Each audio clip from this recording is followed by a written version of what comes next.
আল্লাহর হাবিব বললেন, আল্লাহর রহমত ছাড়া, ভালোবাসা ছাড়া কেউ কোনোদিন জান্নাতে ঢুকতে পারবে? আম্মা জান আয়েশা বললেন, ইয়া রাসূলুল্লাহ, আপনিও না? আল্লাহর হাবিব বললেন, না, আমিও না, তবে আল্লাহর রহমত, তার দয়া সেদিন আমাকে ঘিরে রাখবে। মান নুকিশা উযিবা, যার হিসাব আল্লাহ সেদিন চাইবেন, সে ধরা খেয়ে যাবে। সব সময় আল্লাহর কাছে এই দোয়াটার জন্য আমরা করি, আল্লাহ কিয়ামতের দিন তুমি আমার হিসাব নিও না, আল্লাহ তুমি আমার বিচার বসিও না, আল্লাহ তুমি দয়া করে আমারে মাফ করে দিও। আল্লাহ যার বিচার করবেন ও জাহান্নামে যাবে, আর যার বিচার করবেন না সে জান্নাতে যাবে। আল্লাহ যদি বিচার করে আর পাই টু পাই হিসাব নেয়, নামাজ পড়লি না কেন, রোজা রাখলি না কেন, মিথ্যা বললি কেন, খাদ্যে ভেজাল দিলি কেন, মাছে ফরমালিন দিলি কেন, যৌতুক খাইলি কেন, ঘুষ খাইলি কেন, উল্টাপাল্টা করলি কেন, জিনা করলি কেন, একটার পর একটা প্রশ্ন বানে যদি সেই ভয়ঙ্কর দিনে আল্লাহ আমাদেরকে জর্জরিত করে, আমাদের কোনো উত্তর আছে?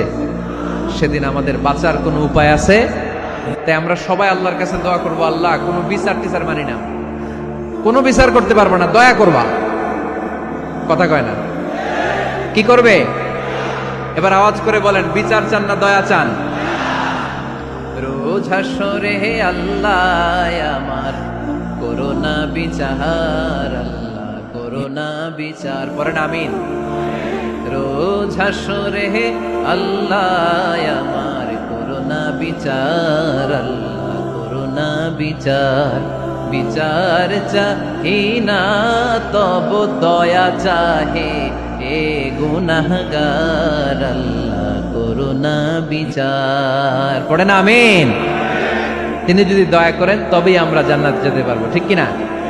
এজন্য আল্লাহ বললেন, আর রহমানু আল্লামাল কুরআন খালাকাল ইনসান আল্লামাহুল বায়ান। আমি হলাম রহমান। কাফেররা বলে রহমানকে জানি না, রহমানকে চিনি না। আল্লাহ বলে রহমানকে চিনে না, আমার নাম রহমান, আমি দয়ালু, আমি মেহেরবান, ঠিক কিনা? এজন্য প্রতিদিন সূরা ফাতিহায় দ্বিতীয় আয়াতটা আমরা কি পড়ি? আর রহমান আর রাহিম, ঠিক কিনা? তিনি দয়ার সাগর, তিনি মায়ার সাগর। আমরা বললাম, আল্লাহ ঠিক আছে, আমরা বুঝেছি আপনি দয়ার সাগর, আর আপনি কি করেন? দ্বিতীয় আয়াতে আল্লাহ বললেন, আল্লামাল কোরআন, আমি কোরআন শিক্ষা দেই। শুধু দয়ার সাগর হয়ে আমি আল্লাহ বসে থাকি নাই, তোমাদের হেদায়েতের জন্য আমি কোরআন নাজিল করে দিয়েছি। আল্লামাল কোরআন, আমি কোরআন শিক্ষা দেই। আমাদেরকে কোরআন শিখিয়েছে কে? বিশ্বনবীকে কোরআন শিখিয়েছে কে? আল্লাহ। এজন্য দুনিয়াতেও যারা কোরআন শিখায় তাদের মর্যাদা বাড়ায় দেয় কে? বাংলার জমিনে যারা কোরআন শরীফ শিখায় এদের মর্যাদা সবচেয়ে কম, এদের বেতন সবচেয়ে কম, এরা সমাজে সবচেয়ে বেশি অবহেলিত, ঠিক কিনা? আল্লাহর কাছে এরা সবচেয়ে বেশি সম্মানিত।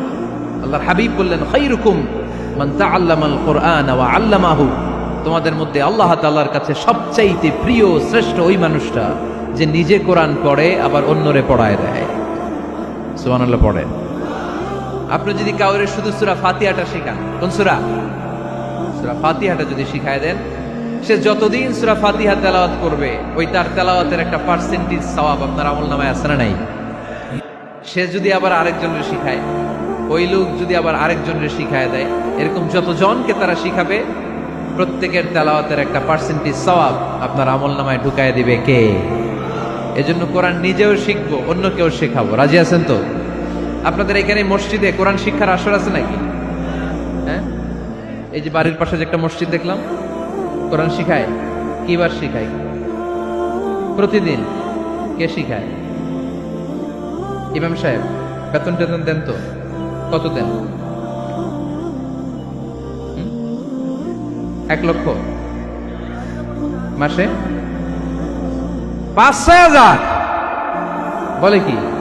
এক একটা ইমামের কমসে কম 1 লক্ষ টাকা বেতন হওয়া দরকার, ঠিক কিনা? না খেয়ে না পড়ে অল্পতে তুষ্ট থেকে যারা শুকরিয়া করে এরা আমাদের আইম্মাতুল মাসাজিদ, মসজিদের ইমামরা, মসজিদের মুয়াজ্জিনরা। এক একটা মসজিদের মুয়াজ্জিনের গলা হবে এরকম বিশাল উঁচু।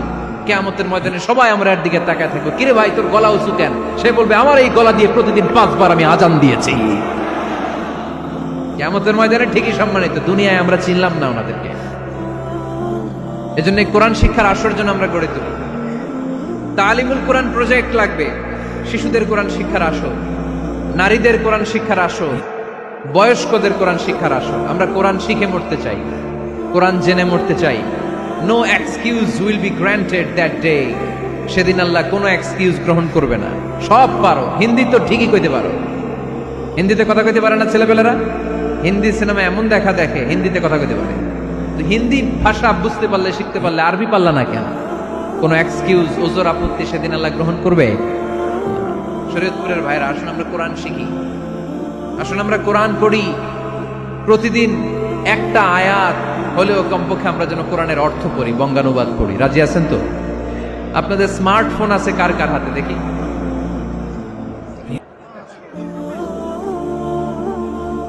আপনারা কি অ্যানালগ? স্মার্ট আপনি? মাশাআল্লাহ। তোমরাও কি স্মার্ট? হ্যাঁ, ঠিক আছে, হাত নামাও, হাত নামান সবাই। তো এই যে স্মার্টফোন আসছে স্মার্ট বানাইতে, যেই ফোনের মধ্যে কোরআন নাই সে আনস্মার্ট, ঠিক কিনা? যার মোবাইলের ভেতরে কোরআনের অ্যাপস আছে, ডাউনলোড করে অ্যাপস রেখেছে, সেই হচ্ছে আসল smart. He is the real hero, he is the real smart. এজন্য মোবাইলের অ্যাপসের ভেতরে কোরআন ঢুকাইতে হবে। শরীয়তপুরের ছেলেরা খুব সহজ, অ্যান্ড্রয়েড সেট ইউজ করলে প্লে স্টোরে যাও, যে তুমি বাংলা কোরআন লিখে চলে আসবে। আইফোন যদি ইউজ করো অ্যাপ স্টোরে যাও, ওখানে যে বাংলা কোরআন লিখে চলে আসবে। সহজ। এত সহজ হওয়ার পরেও আল্লাহ কি বললেন আমরা যদি না শিখি, না জানি, আল্লাহ কি ক্ষমা করবে? যা বলার সব আল্লাহ বলে দিয়েছে এই কোরআন। এই কোরআনে শুরু হয়েছে বিসমিল্লাহির রহমানির রহিম দিয়ে, মানে বা দিয়ে। কি দিয়ে? চিল্লায় বলেন না, কি দিয়ে? বা। আর এই কোরআন শেষ হয়েছে সূরাতুন নাস দিয়ে, যে সূরার শেষ আয়াত হচ্ছে মিনাল জিন্নাতি ওয়ান নাস। বার সিন মিলাইলে কি হয়? বাস। এবার বাসে চড়া শরীয়তপুর শহরে যাব। ওই বাস না, এই বাস মানে যথেষ্ট, এই বাস মানে সাফিসিয়েন্ট, কাফি। আল্লাহ বুঝালেন এই 30 পারায় 114টা সূরায় আমি যা দিয়েছি এটাই বাস, যথেষ্ট। নতুন করে আর কিচ্ছু লাগবে না। চিল্লায় বলেন ঠিক কিনা?